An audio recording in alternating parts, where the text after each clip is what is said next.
నమస్తే, welcome to our channel. రాష్ట్రంలో రుణమాఫీ గురించి ఒక చర్చ నడుస్తూ ఉంది. ప్రభుత్వము 2 లక్షల రుణమాఫీకి మేము ఏకకాలంలో చేస్తామని చెప్పిన ప్రభుత్వము 3 దఫాలుగా చేసుకుంటూ వచ్చింది. మొదటగా 1,00,000, తర్వాత 1,50,000, ఇప్పుడు 2 లక్షలు. ఆగస్టు 15 లోపల 2 లక్షల రుణమాఫీ అయ్యింది. ఇక హరీష్ రావు గారు రాజీనామా చేయాలంటూ నిన్న ముఖ్యమంత్రి రేవంత్ రెడ్డి గారు వ్యాఖ్యలు చేశారు. దానిపైన మనతో పాటు మాట్లాడడానికి కొంతమంది బీఆర్ఎస్ నాయకులు ఉన్నారు. ఇలా వారు గన్ పార్క్ దగ్గర ప్రొటెక్ట్ చేస్తూ ఉన్నారు, నిరసనలు తెలుపుతూ ఉన్నారు. మరిన్ని విషయాలు వారిని అడిగి తెలుసుకునే ప్రయత్నం అయితే చేద్దాం. చెప్పండి బ్రదర్, ఇప్పుడు హరీష్ రావు గారు రాజీనామా చేయాలంటారా? 2 లక్షల రుణమాఫీ అయిందని చెప్పి ముఖ్యమంత్రి అంటా ఉన్నారు. ఈరోజు కాంగ్రెస్ మేనిఫెస్టోలో దాదాపు 2 లక్షల వరకు రుణమాఫీ చేస్తా అని వాళ్ళ కాంగ్రెస్ పార్టీ మేనిఫెస్టోలో చెప్పింది. ఆ అనుగుణంగా ఏదైతే హరీష్ అన్న ఒకటే చెప్పిండు, మీ కాంగ్రెస్ ఏదైతే మేనిఫెస్టోలో 6 గ్యారంటీలు 13 అంశాలు దానితో పాటు ఏకకాలంలో రుణమాఫీ చేస్తే 100% నేను నా రాజకీయ సన్యాసం తీసుకుంటా అని చెప్పిండు. ఏదైతే రాజీనామా చేస్తా అని చెప్పిండు. ఇప్పుడు కూడా హరీష్ అన్న కట్టుబడి ఉన్నాడు. హరీష్ అన్నకు పదవులు ముఖ్యం కాదు, రాజకీయంగా ఆయనకు ముఖ్యం కాదు, తెలంగాణ ప్రజలు ముఖ్యము. గత కాలంలో ఎన్నోసార్లు ఉసిరు హరీష్ అన్న మంత్రి పదవి కావచ్చు, కానీ ఎమ్మెల్యే పదవులు కావచ్చు, గడ్డి పోసుతో సమానమని హరీష్ అన్న పలు దబాలాలుగా తన యొక్క సత్తను నిరూపించుకున్నటువంటి సందర్భం మనకు విషయమే. ఈరోజు కాంగ్రెస్ పార్టీ ఏదైతే ముఖ్యమంత్రి రేవంత్ రెడ్డి ఆనాడు 47 లక్షల మంది రైతులు దాదాపు 31,000 కోట్లు అవసరం ఉంటుందని చెప్పిండు. ఏది రైతు రుణమాఫీ. నిన్న వైరా మీటింగ్లో ఏం చెప్పిండు, దాదాపు 18,000 కోట్లు మేము రుణమాఫీ చేసినాము, దాదాపు 22 లక్షల రైతులు అని చెప్పిండు. ఆయన మాటలను అర్థమవుతుంది.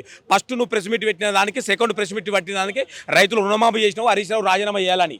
100% హరీష్ అన్నకు మేము ముందే చెప్తున్నా, పదవులు ముఖ్యం కాదు, తెలంగాణ ప్రజలు తెలంగాణ రైతులు సంతోషంగా ఉండాలంటే దానికన్నా ఎక్కువ కాదని హరీష్ అన్న చెప్పిండు. హరీష్ అన్నకు చరిత్ర ఉంది రాజకీయంగా, నాకు పదవులు ముఖ్యం కాదు, నాకు తెలంగాణ ప్రజలు ముఖ్యమని ఇప్పుడు కూడా హరీష్ అన్న కట్టుబడి ఉన్నాడు. నీ దమ్ము ఉంటే, మీకు ధైర్యం ఉంటే, మీ కాంగ్రెస్ మేనిఫెస్టో భగవద్గీత లాంటి మీరు చెప్పుకుంటున్నారు కదా, మీరు ఏకకాలంలో ఏం చేసిరు? 3 దఫాలుగా 1,00,000 వరకు ఒక రకంగా, 1,50,000 ఒక రకంగా, 2 లక్షల వరకు చేస్తా అని చెప్పారు. మీ మాట మీకే పొందలేనటువంటి మిస్టర్ రేవంత్ రెడ్డి, నీ మాటలు ఫస్ట్ ప్రెస్ మీట్ పెట్టిన మాటలకు, నిన్న బహిరంగ చెప్పిన మాటలకు నీకే పొందడం లేదు. ఒక ముఖ్యమంత్రి అట్లా మాట్లాడొచ్చా? ఒక సంస్కారహీనంగా ఒక 7 సార్లు గెలిచినటువంటి ఒక మంత్రి మీద, ఒక తెలంగాణ ఉద్యమకారుడి మీద ఈ రోజు నువ్వు అట్లా మాట్లాడొచ్చా? మాకు మాటలు లేవా? అంతకన్నా ఎక్కువ రెట్టింపు మాట్లాడడానికి దమ్ము ధైర్యం ఉంది ఒక తెలంగాణ బిడ్డగా. ఒక సంస్కారవంతంగా మాట్లాడడం నేర్చుకొని సందర్భంగా తెలియజేస్తా ఉన్నా. వాస్తవానికి వాళ్ళ హరీష్ రావు గారు సవాల్ చేయడం వల్లనే ఇప్పటికి 18 లక్షలు కావచ్చు, 2 లక్షల రుణమాఫీ కూడా ప్రభుత్వం చర్యలు తీసుకుంది అనుకోవచ్చు. మరి మొన్నటి వరకు కూడా 1,50,000 వరకే రుణమాఫీ కాలేదని అన్న, వాస్తవానికి తెలంగాణ రైతాంగం పట్ల వాళ్ళకు శ్రద్ధ లేదు. రైతాంగం పట్ల వాళ్ళకి శ్రద్ధ ఉంటే మీకు ఆలోచించండి. మీరు వాళ్ళు ఏకకాలంలో చేస్తా అని చెప్పి ఆగస్టు 15 ఇప్పటికన్నా మీరు కూడా ఆత్మ పరిశీలన చేసుకోవాల్సిన ఉంది. ఆగస్టు 15 వరకు చేస్తా అన్నారు. ఎంత చేసిర్రు? ఫస్ట్ ప్రెస్ మీట్ పెట్టి 31 లక్షల కోట్ల రూపాయలు అవసరం ఉందన్నాడు. చేసింది 17,000 చిల్లర కోట్లు. అంటే నీకు అర్థమవుతుంది రైతాంగం మీద ఎవరికి ప్రేమ ఉంది. వాళ్ళు 15,000 ఎకరానికి ఇస్తా అని చెప్పి ఇచ్చిర్రా? అంటే మీరు ఆలోచించుకోవాలి. వాళ్ళు వేసేదానికి చెప్పేదానికి పొంతన లేదు. తెలంగాణ రైతాంగం పట్ల కానీ వాళ్లకు సిద్ధశుద్ధి లేదు. తెలంగాణ రైతాంగం పట్ల కావచ్చు, తెలంగాణ రాష్ట్ర గురించి, అభివృద్ధి గురించి కొట్లాడే party BRS party, KCR, Harish అన్న, అంతే తప్ప వీళ్ళు సిద్ధశుద్ధి లేదు. వాస్తవం, 100% వాస్తవం. అంటే హరీష్ రావు పైన కూడా నిన్న వైరా మీటింగ్లో అనుచిత వ్యాఖ్యలు చేశారు. పార్లమెంటరీ లాంగ్వేజ్ అంటాం, అది ముఖ్యమంత్రిగా ఉన్న స్థానంలో అయితే మాట్లాడకూడదు. మరి అలాంటి వ్యాఖ్యలు మీరు ఎట్లా చూస్తారు? మేము ఒకటే, రేవంత్ రెడ్డి బిడ్డ ఏదైతే 2018లో కొడంగల్లో ఓడిపోతే రాజకీయ చెన్నాశం చేసుకుంటున్నటువంటి విధవ సన్నాసివి నువ్వు. ఇంతవరకు నీ మాటను నీకే పొందలేనటువంటి మాటలు.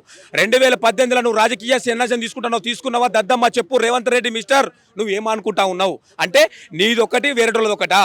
హరీష్ అన్న మాట మీద నిలబడే వ్యక్తి 100% చెప్తుండు. హరీష్ అన్న కావచ్చు, హరీష్ అన్న అభిమానులుగా మేము చెప్తా ఉన్నాము, హరీష్ అన్నకు పదవులు ముఖ్యం కాదు, పదవులు గడ్డిపోసతో సమానము. 2004లో తెలంగాణ కోసమే మంత్రి పదవిని తృణపరంగా వదిలిపెట్టిన చరిత్ర హరీష్ అన్నది.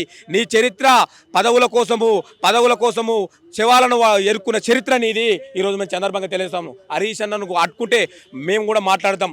ఒక ప్రజాస్వామ్యబద్ధంగా ఒక ముఖ్యమంత్రి నువ్వు, ఆ చేరుకు వాల్యూ ఇస్తున్నాము. గుర్తుపెట్టుకో మిస్టర్ రేవంత్ రెడ్డి, నువ్వు మాట్లాడే ముందు 7 సార్లు గెలిచినటువంటి ఒక సీనియర్ శాసనసభ్యులు, తెలంగాణ ఉద్యమకారుడు, తెలంగాణ ఉద్యమంలో రైతులు నువ్వు అవి పట్టుకొని, తుపాకులు పట్టుకొని తెలంగాణ ఉద్యమకారుల చరిత్ర నీది. హరీష్ అన్న తెలంగాణ కోసం 100 రోజులు జైల్లో ఉన్న చరిత్ర హరీష్ అన్నది. హరీష్ అన్న అనే ముందు నువ్వు ఆత్మపరిశీలన చేసుకో మిస్టర్ రేవంత్ రెడ్డి.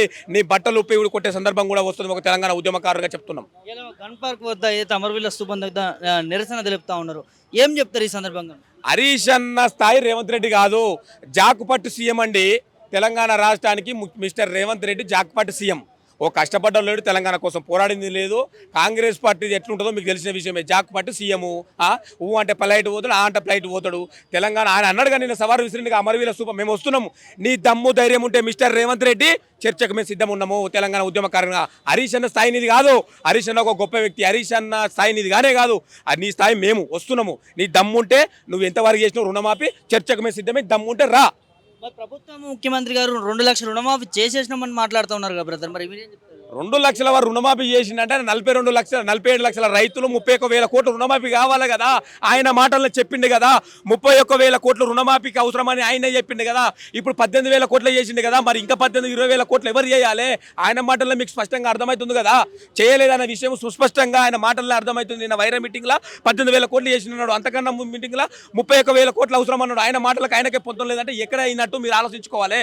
ఇప్పుడు ₹1,00,000 రుణమాఫీ కాలేదట. వాస్తవానికి చాలా మంది పెండింగ్ లో ఉన్న విషయం అని అందరికి తెలిసిన విషయం. చాలా మంది నాకు అది లేదు ఇది లేదు కాలేదు అని గగ్గోలు పెడుతున్నాడు సందర్భము. 17,000 ఇస్తా అని చెప్పిండు రైతు భరోసా, ఏది ఎక్కడ ఏమి లేదు, అంత శూన్యము. కాంగ్రెస్ పార్టీ అంటేనే చాలా బోగస్ మాటలు, బోగస్ కథలు, అన్ని బట్టవాజు బజ్వాజు మాటలు తప్ప తెలంగాణ కోసం ఉరగబెట్టింది వీళ్ళు కాంగ్రెస్ పార్టీలు ఏమీ లేదు. ఎట్లా ఉండబోతుంది తర్వాత కార్యాచరణ? నిజంగా 2 లక్షల రుణమాఫీ జరగలేదని ఒకవైపు మీరు అంటా ఉన్నారు, చేసినామని కాంగ్రెస్ ప్రభుత్వం అంటా ఉంది. మరి రాజీనామాలు కూడా చేయాలని చెప్పి మాటలు వినిపిస్తాను, ఏం చెప్తారు? హరీష్ అన్న స్పష్టంగా చెప్పిండు, నాకు పదవులు ముఖ్యం కాదు, నేను మాట కట్టుబడి ఉంటా. 6 గ్యారంటీలు 13 అంశాలు ఏకకాలంలో మీరు ఏదైతే ఉన్నదో చేస్తే నాకు పదవులు ముఖ్యం కాదని చెప్పిండు. హరీష్ అన్న ఆ మాట కట్టుబడి ఉంటాడు 100%. మీరు చూడండి, వాళ్ళు చేయరు, అది కాదు. తెలంగాణ ప్రజల కోసం పోరాడేది కేసీఆర్, హరీష్ అన్న తప్ప ఈ బడువాజు నాయకులు కాదన్న విషయం సుస్పష్టంగా అర్థమవుతుంది.